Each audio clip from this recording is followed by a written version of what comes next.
तर नमस्कार मंडळी, आपली आवडती मालिका म्हणजेच तारिणी. तर या मालिकेत आता आपल्याला खूप असा धमाकेदार आणि मजेशीर जबरदस्त असा ट्विस्ट पाहायला मिळणार आहे. तर मग आता सगळ्यांना प्रश्न पडलाच असेल की नक्की आजच्या भागात काय ट्विस्ट पाहायला मिळणार आहे. तर मात्र आता आजच्या भागात आपल्याला हे पाहायला मिळणार आहे की आता तारिणीवर ज्या व्यक्तीने हल्ला केला असतो, ज्या गुंडाने हल्ला केलेला असतो, त्याचं नाव आता आता या तारिणीला कळलेलं असतं. पण मात्र आता तारिणी आणि केदारला कळलंय त्या नक्की कोणत्या व्यक्तीने या तारिणीवर हल्ला केला आहे. तर मात्र आता पद्मिनी काकूंनी तारिणीवर हल्ला करायला गुंड पाठवले ते. आता हे तर कळते, पण मात्र आता जेव्हा केदारला हे कळतं तेव्हा मात्र आता केदार घरी येऊन या केदारने पद्मिनी काकूंचं थोबाड फोडलेलं आपल्याला पाहायला मिळणार. तर मग आता हा केदार इतकं का रागवला आहे आणि तो मात्र पद्मिनी काकूंचं थोबाड का फोडतोय हे तुम्हाला जर जाणून घ्यायचं असेल, त्यामुळे तुम्ही हा व्हिडिओ शेवटपर्यंत पाहत राहा. चला तर मग आता सुरुवात करूया. तर मग आता आपल्याला तर माहिती तारिणी अजूनसुद्धा कन्फ्यूज आहे, कारण तिला गुलाबचा बॉस कोण आहे हे अजून कळलेलं नाही आहे. पण मात्र आता प्रत्येक व्यक्ती अशी शंका यावी असंच तिथे वागत असते. आता जे मॅडमसुद्धा एकीकडे असं वागत असतात, कधी त्या काळजी दाखवत असतात, पण मात्र काळजी दाखवता दाखवता कधी त्यांचा विषय गुन्हेगारापर्यंत येतो हे कधी कळतच नाही. म्हणजे नक्की त्यांच्या बोलण्याचा टोन कोणता आहे हे मात्र काही कळतच नाही. म्हणून मात्र आता इथे तिला टेन्शन आलेलं असतं की नक्की कोण. आणि तिने मात्र आता केदारला कौशिकीताईंचं जे काही बोलणं तिने ऐकलं होतं ते आता तिने त्याला सांगितलेलं असतं. त्यामुळे सुद्धा आता त्यांना एक वेगळीच शंका आता तिथे निर्माण झालेली असते. पण मात्र केदार तारिणीला बोलत असतं की तारिणी काहीतरी चुकते, कौशिकीताई नसेलच. पण मात्र आपली शंका आहे आणि प्रत्येक व्यक्तीच असं आपल्याला वाटतंय की ती नसेल, पण मात्र कोणीतरी आपल्या घरचंच आहे, जवळचंच आहे. त्यामुळे आपल्याला शंका म्हणजे आपली शंका ही आपण निशंका करू शकत नाही. त्यामुळे आता हे दोघे तर एका वेगळ्याच शंकेत असतात, एका वेगळ्याच विचारात असतात. पण मात्र आता जे मॅडमसुद्धा तारिणीची काळजी घेत असतात, मग त्यात म्हणजे गुलाबचा बॉस जे काय त्या अजून ह्या नाही आहेत हे आपल्याला माहिती. पण मात्र आता तारिणीला तिच्यावर सुद्धा शंका असते की या मॅडम नक्की अशा वागतात काय, यांचा नक्की काय उद्देश आहे. पण आता जे इकडे गुलाबचा जो कोणी बॉस आहे तो तिला शोधायचा आहे, कारण तिला त्याच्याकडनं पैसे उकळायचे हे तर आपल्याला माहिती आहे. पण मात्र तारिणीला तिच्यावर शंका आलेली असते. त्यानंतर मग आपल्याला इकडे खांडेकरांच्या घरी हे आता तारिणीला ब्रह्ममुहूर्तावर उठायचं असतं आणि मात्र त्या समईची पूजा वगैरे करायची असते. पण मात्र आता यांचा असा प्लॅन चाललेला असतो, म्हणजे युवराज, निशी, ईशाचा असा प्लॅन चाललेला असतो की ही तारिणी जर ब्रह्ममुहूर्तावर उठलीच नाही आणि तिने जर कोणती पूजा केलीच नाही तर मात्र तारिणीला सगळे ओरडतील, तिच्यावर सगळे चिडतील. पण मात्र तर त्यांना काय माहिती की तारिणी किती हुशार आहे, तर ते आता आपल्याला पाहायचं आहे. तर मात्र आता या सगळ्यांनी तारिणीच्या दुधात जायफळ मिसळलेलं असतं आणि मात्र आता जायफळ मिसळले त्यामुळे तारिणी गाढ झोपेल असं आता त्यांना तिथे वाटत होतं.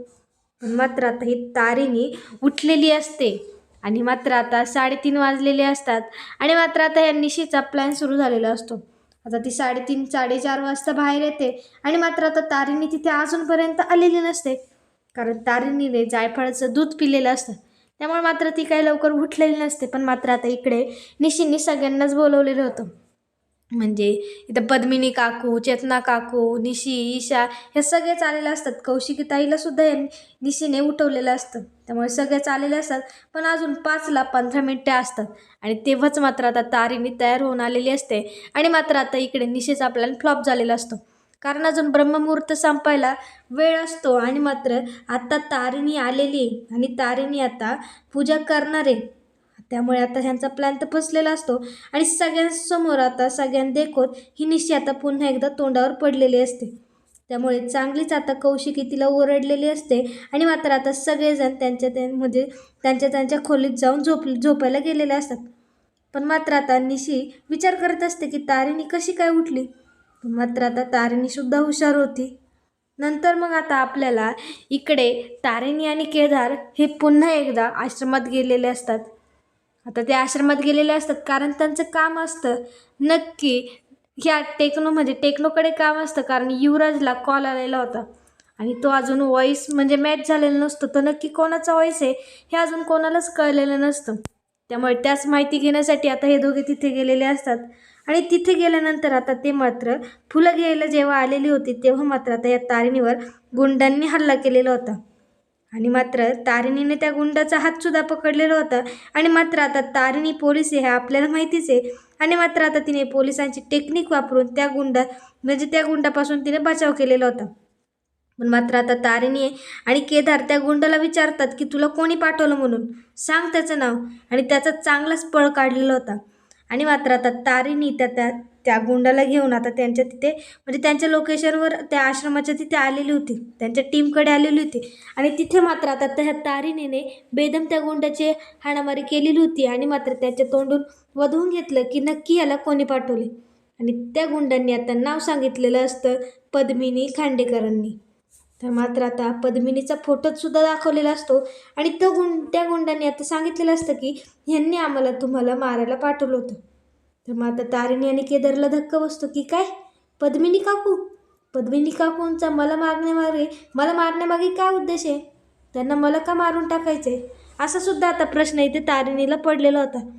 पण मात्र आता ह्यांची शंका नक्की ही कौशिकी आणि जे मॅडमवर होती. पण मात्र आता पद्मिनी काकूसुद्धा मध्ये घुसलेलं आहे. नक्की ह्या मालिकेत काय होणार आहे हे आता आपण काहीच सांगू शकत नाही. पण तरीसुद्धा मात्र आता या सगळ्यामध्ये म्हणजे पद्मिनी काकूंनीच तारिणीला मारण्यासाठी गुंड पाठवलेले होते हे आता 100% केदार आणि तारिणीला कळलेलं आहे. त्यांना ते पटलेलं सुद्धा आहे. पण मात्र आता केदार खूप असा रागात आलेला आहे. आता त्याला कळलं आहे की पद्मिनी काकूंनी तारिणीचा जीव घेण्याचा प्रयत्न केला किंवा तिथला मारण्यासाठी गुंड पाठवले. पण का, ह्याच्यामागे काय उद्देश आहे, तारिणीने काय केले. आणि तेव्हा मात्र ते जाताना विचार करत असतात म्हणजे पद्मिनी काकूंनी असं का केलं असेल, आपली आयडेंटिटी कुणाला माहिती नाही आणि पद्मिनी काकू गुलाबचा बॉस असेल का, असे पण आता या केदार आणि तारिणीच्या मनात प्रश्न आलेले असतात. पण मात्र आता केदार काही शांत बसणार नसतो. आणि केदार हा खूप असा रागीट असतो. आणि त्यानंतर मग आता इकडे ही तारिणी त्याला खूप अशी समजावत असते. ती त्या केदारला बोलते की केदार असं करू नको म्हणूस, जर आपण असं केलं तर आपलीच आयडेंटिटी ही रिव्हील होईन, आपली आयडेंटिटी सगळ्यांना कळेल. त्यामुळे असं वागू नको, तू काही त्यांना बोलू नको आणि आपण चिल राहूया, काही झालंच नाही असं समजूया, असं थोडक्यात आता या तारिणीने केदारला सांगितलेलं होतं. पण मात्र केदार काही गप्प बसणार नसतो. केदारचं तारिणीवर खूप प्रेम होतं, नितांत प्रेम होतं. त्यामुळे आता तो रागवलेला होता. त्यामुळे मात्र आता हा केदार आणि तारिणी घरी आलेले असतात. आणि मात्र आता घरी येऊन केदारने तिथे सगळ्यांना खाली बोलवलेलं असतं. आता सगळेच असतात आणि मग आता सगळे खाली आलेले असतात. आणि केदारला विचारतात की केदार काय झालं रे, इतका आरडाओरडा कशाला करतोय सकाळी सकाळी, काय झालं असं. आणि मात्र आता केदारने तिथे सगळा घडलेला प्रकार सांगितलेला असतो. आणि मात्र आता त्याने पद्मिनी काकूंना तिथे बोलवलेलं असतं. आणि तो त्यांच्यासमोर जाऊन बोलतो की तुम्हीच गुंड पाठवले होते ना तारिणीला मारण्यासाठी, तुम्ही असे का केलं म्हणून, तिचा बदला घेण्याचा तुम्ही प्रयत्न करताय का, तुमच्या मुलाला तिने जेलमध्ये टाकलं म्हणून तुम्ही तिचा असा बदला घेणार आहेत का, असं आता या केदारने तिथे त्याला बोललेलं असतं. तर मात्र आता केदार असं इतकं बोलतोय, तो आता ही पद्मिनी मोठी आहे आणि केदार इतकं बोलून जातो कारण तो रागाच्या ओघात बोलून जातो. त्याचं तारणीवर प्रेम आहे हे सगळ्यांना माहितीच आहे. पण मात्र तारणी त्याची बायको असते आणि तारणीवर हल्ला करतात आहे, त्यामुळे आता त्याला राग आलेला असतो आणि तो आता खूप असा बोलत असतो. आणि मात्र आता त्याने पद्मिनीला जाब विचारलेला असतो आणि मात्र त्याने शेवटी आता पद्मिनीवर हात उगारलेला असतो. पण मात्र आता ही तारिणी येते आणि तारिणीने केदारला थांबवलेलं असतं. तारिणीने आता केदारचा हात पकडलेला असतो कारण पद्मिनी काकू ह्या मोठ्या आहे आणि मात्र केदार असं करू शकत नाही, त्याने करायलाच नव्हतं पाहिजे. आणि मात्र केदारने म्हणजे पद्मिनी काकूंवर हात उगारला नव्हता पाहिजे असं आता तिथे तारिणीला वाटत असतं.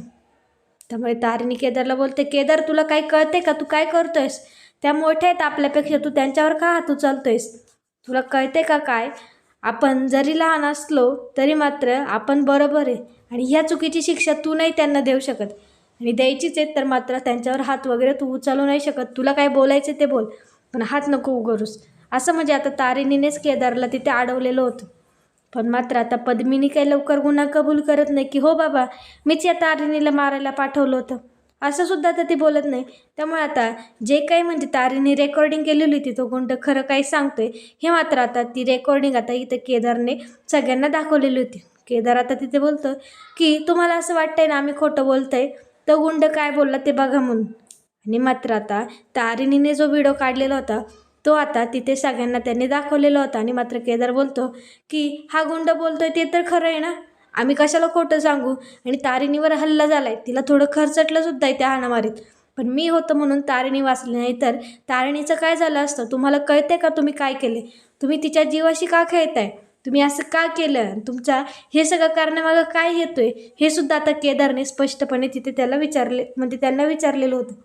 पण मात्र आता सगळे घरी असतात आणि त्या पद्मिनी काकू मोठ्या आहेत, त्यामुळे त्यांना काही एवढं बोलता येत नाही. पण मात्र आता तिथे अजून काय गोंधळ होणार आहे आणि मात्र आता कौशिकी या सगळ्यावर काय बोलते हे आता आपल्याला पुढील भागात पाहायला मिळणार आहे.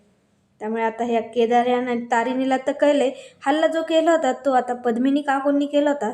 त्यामुळे आता त्यांच्या विचारात, म्हणजे त्यांच्या शंकेत आता पद्मिनी काकूसुद्धा एक पाऊल पुढे ठेवून आता आलेली असते. कारण आता कौशिकी ताईवर तर या तारिणीचं लक्ष असतं, तिच्यावर तर शंकाच असते. पण मात्र आता त्यात ॲड झालेली असते पद्मिनी काकू. पण मात्र आता पद्मिनी काकूंच्या हालचालीवर हे तारिणी आणि केदार कसे काय लक्ष ठेवतात ते, आणि नक्की आता गुलाबच्या बॉसचा नक्की कोण आहे हे आता ते कसे काय शोधून काढणार आहे हे आता आपल्याला पुढील भागात कळणार आहे. त्यामुळे पुढील भाग पाहायला विसरू नका. आणि जर आजचा व्हिडिओ जर आवडला असेल तर लाईक, कमेंट, शेअर करायला विसरू नका. आणि आपल्या चॅनलला नक्कीच सबस्क्राईब करा. धन्यवाद.